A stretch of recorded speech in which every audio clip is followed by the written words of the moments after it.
کہ انسان کو یہ عظمتیں، یہ رفتیں اللہ تبارک و تعالیٰ نے عطا کی ہیں، اس پر ہم جتنا بھی شکر ادا کرے کم ہے۔ ایک ہے انسان، یہ تمام عام انسانوں کی بات ہو رہی ہے،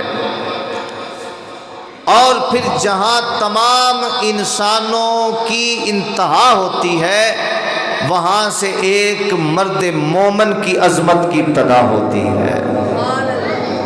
تمام انسان، کافر، ہندو، سکھ جمع کر لیں، سارے اکٹھے ہو جائیں، ایک مرد مومن کا مقابلہ نہیں کر سکتے۔ اور جہاں سارے مرد مومن، سارے ایمان والے، عام مسلمان اکٹھے ہو جائیں تو ایک اللہ کے ولی کا مقابلہ نہیں کر سکتے۔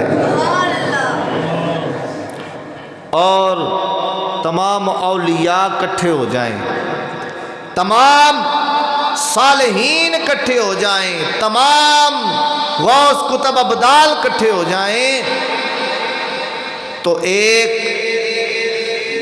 صدیق کا مقابلہ نہیں کر سکتے۔ اور جہاں تمام صدیقین جمع ہو جائیں وہاں ایک رسول کا مقابلہ نہیں کر سکتے۔ اور جہاں تمام رسول جمع ہو جائیں وہاں ایک اولو العزم پیغمبر کا مقابلہ نہیں کر سکتے۔ اور جہاں تمام اولو العزم جمع ہو جائیں وہاں آمنہ کے لال کا مقابلہ نہیں کر سکتے۔